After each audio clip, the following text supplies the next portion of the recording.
First Steps provides my children with a safe place to express and share their feelings as they journey on their path of grief. Leanne has a true gift with children. Her loving demeanor and smile instantly capture the trust of each individual she works with. We are blessed to be enriched by her creative activities, guidance, support, and love. First Steps offers children and teens a safe place to feel and be. As a pastor, I referred many families to the center. The holistic approach which is used allows children to be tended to from a faith perspective, in addition to meeting the physical and emotional needs of the kids. Reverend Leanne Hadley has a passion for being with hurting children and teens.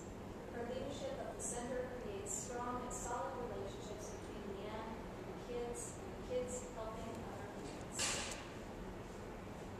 The method and tools used at the center empower children and teens to be more open to God. Also, kids are equipped to live in the hurt for a while, but eventually and resiliently push through the hurt to find a new normal in their lives. Reverend Leanne Hadley offers God's grace and peace to all those who enter the doors of First Steps Center. So what we are not is professional therapists. Obviously, I'm a United Methodist minister. We come at it from a spiritual perspective. So myself and all of the people that we train that work with the children, we are not therapists or counselors, and we make referrals to professional therapists. One of the blessings that we have is that Fred Michelle serves on our board, and he's the medical director of Aspen Point, and he is so great to help us to understand when a referral is needed and who to refer to. So he's been the greatest gift from the very beginning. We're not evangelists. We don't try to convert the children, nor do we think that grief is the time to introduce them to Jesus as their Lord and Savior. We simply come beside them at whatever their faith perspective and help them along the way. If they discover God and Jesus in the process, then that's great, but it's not our job to evangelize at that time. It's really spiritual abuse to try to do that at such a broken and hurt time in their lives. What we are is that we're the first center of our kind. As far as we know, I dreamed this up, we invented it, and we've created this thing. We've not seen any model like it across the United States. And so I think we're the first center of our kind. We're pioneers in the area of children's spirituality. Most of the resources and the energy that's gone into children from the church community has been in developing of curriculum. Few studies have been done where children's spirituality, how we can use spirituality to help them heal, have been done. There's one study out there by a guy named Robert Coles. It's a great book. Everybody uses it. It's quoted across the board. He interviewed 125 children once about their spirituality, and he's considered the sort of guru of children's spirituality. So, but it's all we've got, so everybody uses it. So our goal is to keep studying the children as well as provide the care.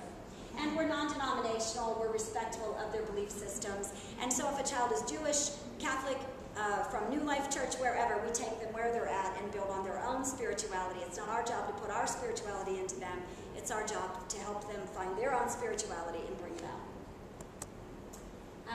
We're experts. Go ahead. And we call ourselves spiritual support providers so that no one confuses us with a counselor. Oh, go on. I already talked about this. Go on. These are the classes and the educational events we do. These are the trainings that we've done around town. We work with lots of the organizations throughout the town. And this is a sample of the organizations that we've worked with.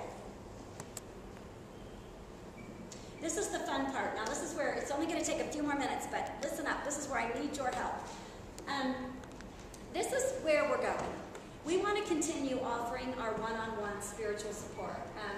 It's very important for us to do that, and that's where the bulk of your money goes. Most of what you donate to First Steps goes to one-on-one spiritual support for the children, and to our camps, and to our groups. We hope to start to expand our creative sphere. It's located in the Mac Center, which is right across the street from Palmer High School. So it's our vision that we would get those high schoolers into the Mac Center. I personally think we need to serve food and make it smell really good, like popcorn, and then bring them into the, so that's one of our goals, is that we want to reach out more and more to these hurting teens. out there, and especially to the gay teens, because there's such a high suicide rate among them. I would love for them to come to Congregational and be able to work through their pain and work through it that way rather than seeing self-destruction as the only way to end their pain. We offer the educational events, and we'd like to continue doing that. One of our dreams is that we would become so proficient at fundraising that we could offer our trainings at no cost to people. Now here's what everybody says. Well, if you don't charge people for your programs, they won't appreciate them. And we have never charged a child for coming to First Steps, and I can count on one hand the times that we've ever had anybody just not show up or even cancel an appointment at the last minute. They're so appreciative that it is free. So I do not believe that that business model necessarily applies to First Steps, but I could be wrong. The thing about the classes is that the people that work with children, if you look at the pay scales, are the lowest paid people in our society. We say that we love children, but when it comes right down to it, we're often the lowest paid people. This is the case in schools, in the higher the closer you are to children, the less that you make in that school system. It's the same with churches. The Christian educators make nothing compared to the senior ministers and to the music ministers, those kinds of places. There's a big discrepancy. Teachers are underpaid, we know that. And so eventually what we'd like to do is offer our classes at no cost and find some funding sources for those.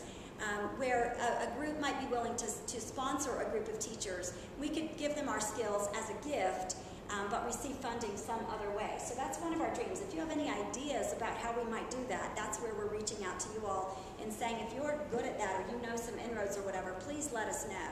Or if you think that's a horrible idea, let us know that as well.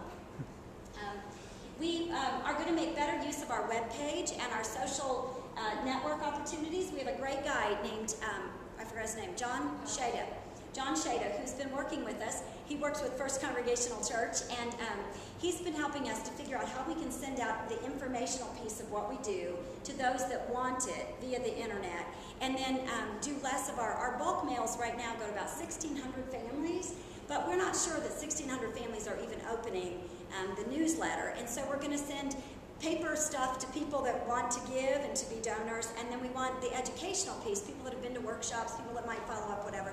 We're going to approach them in a different electronic media. So it'll cut down. Those of you who fold my newsletter, you'll be glad to know that we're not going to send, we're still sending it, but not 1,600 of them. So we're working on that. We also want to reach out to the children through our webpage. We have a great interactive webpage for children, and we want to make sure that children and teens have access to that, easy access, and that we build that up. We're considering building or setting up a North Center, and don't tell the minister at Sunrise this yet, because he doesn't know this yet, but Nora attends there, and Nora would like to start a North Center, so we're going to approach the minister there, and he's my good friend, he'll go for it, and set up a North, I know, I can't believe I'm announcing this before we talk to him, anyway, don't tell him. Anyway, we're going to set up a center there so that people from Monument and Denver might have better access to the center. It's, from Monument to downtown is a long way, and we have lots of people from Monument that come to the center. We have even more people that probably would if there was a North Center, so Nora is working on that, and I think she's going to be our spiritual support provider there. And you knew that, right? I'm not surprising you. Okay. Next. We're also in consultation with I Live Seminary, and I don't even know if my board knows this because it just happened. We've been talking about it for a long time, but I met with the president of I Live recently at a lunch, and he's interested in partnering in some way with First Steps and with First United Methodist Church to make sort of a teaching experience for seminary students. In the seminaries, all training about children is being eliminated across the board. Because there aren't enough people interested in a Christian education degree. First of all, you get a degree, you can't make enough to support yourself. And the other thing is that churches mostly hire laity because it's less expensive. They don't have to cover insurance, they don't have to do these things. We're one of the rare, First United Methodist is one of the rare churches that actually hired an elder to take care of their children. And so he's really interested in my being able to train people, especially since I got my doctorate, in what we do there. But in the First Steps method, that would be part of the teaching church thing. And people could also take our trainings individually. So we might offer a class for Christian educators trainings, whatever, and actually receive seminary credit for it, rather than it just be a certificate from First Steps from Leanne that, around the country they go, oh, what did you get a certificate? This would have a little oomph behind it.